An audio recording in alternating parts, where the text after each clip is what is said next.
Visayas at Mindanao at sa lahat ng sulok ng mundo na nakapanood ng channel ko. Nandito ako mga katiit sa isang creek, maliit lang na sapa. Ayan. Kadalasan itong mga creek, paglibingan ito ng mga Japanese dahil hina lang ang tubig. At dito may nakita akong sign, tiningnan ko yan, yung klaseng sign na yan, isang cross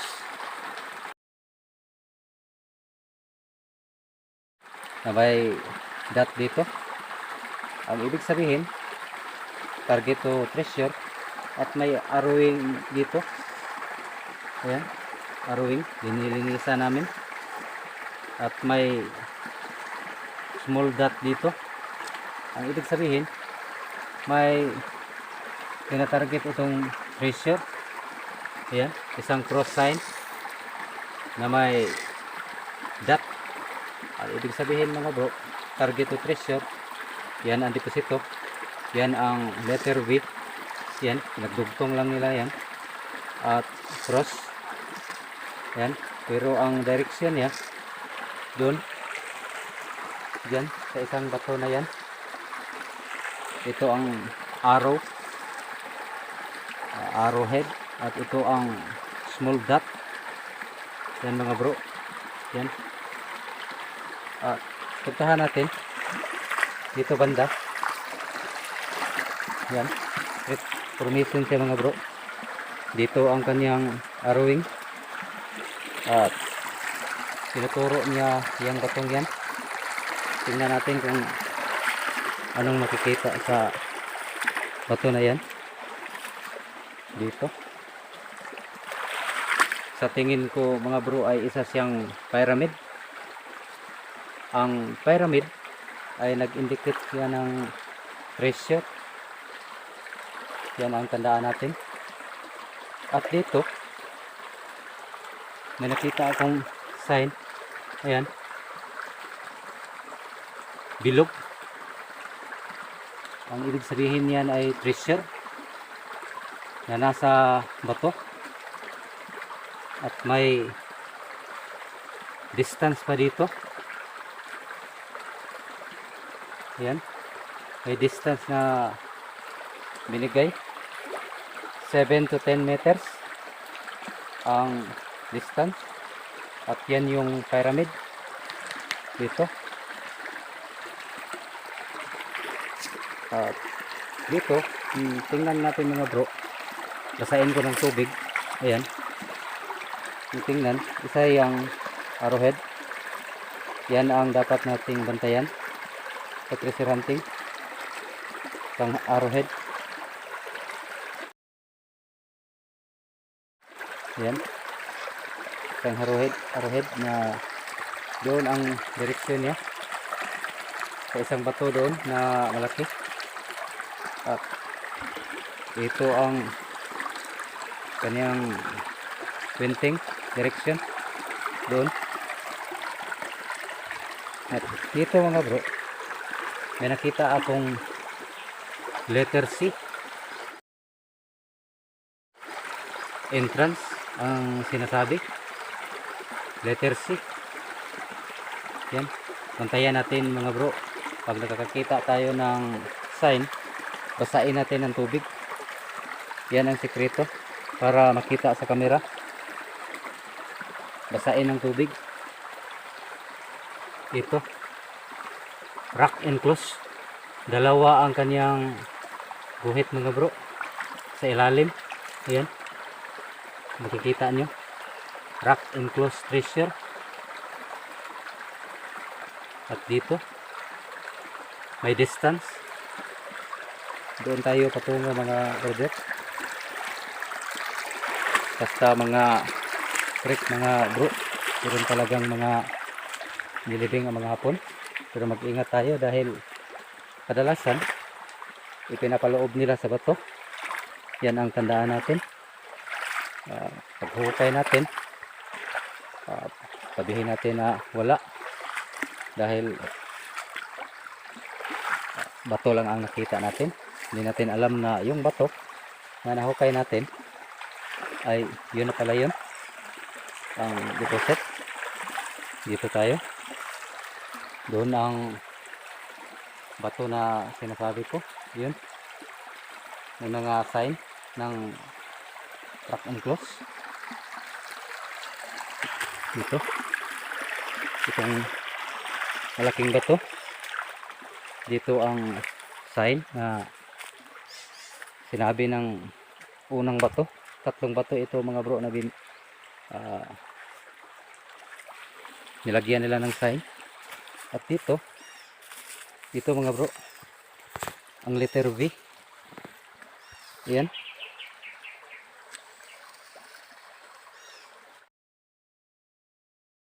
letter V,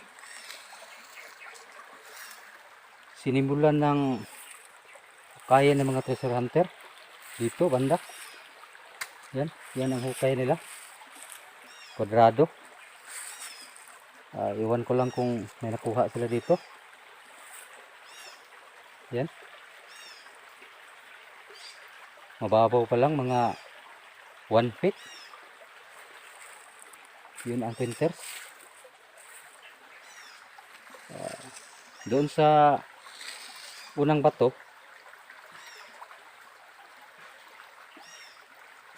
arrowhead daw na may dot dito, possible na ang tinuturo nitong letter B na sign ay dito banda.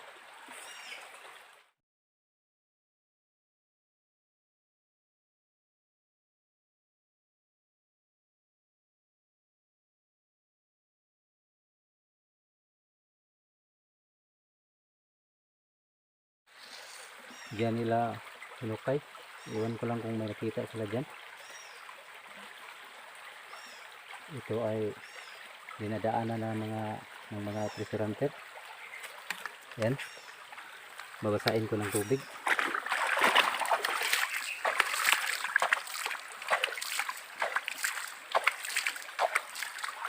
Tingnan nyo ang direksyon ng tubig mga bro. Doon patungo sa hukay nila. Ito yung letter B. Ayan, klaro na. Dito papunta agos ng tubig, papunta dyan sa hukay nila. Dyan.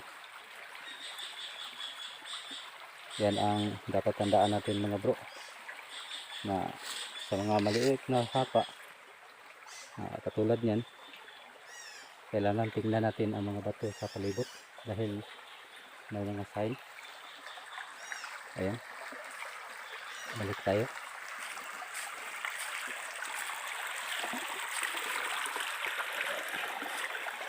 Ito yung bato na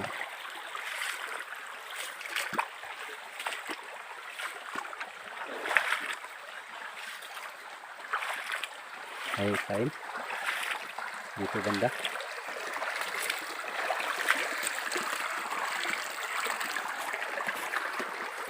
Dito yan ang letter C. Yan. At dito ang sign ng kabilog na parang itlog. Yan, rock and close ang sign na yan mga bro. At isang pyramid. Yan ang tandaan natin mga bro. At ang direksyon niya, yan, tingnan natin yan mga bro, dahil yan ang nagbibigay guide sa atin. Ito entrance, doon ang turo niya, doon sa malaking gato, doon banda. At dito yung letter V. Ito. Yan ang arrow na dinililisa namin. Yan. At ang cross design na may dot pa dito at dito. Tinuturo niya yung isang bato.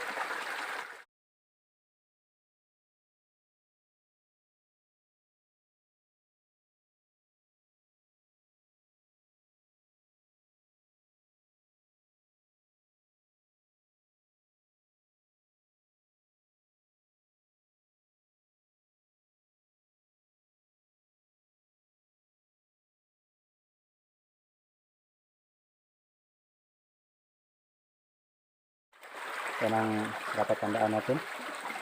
Yung mga sign na yan.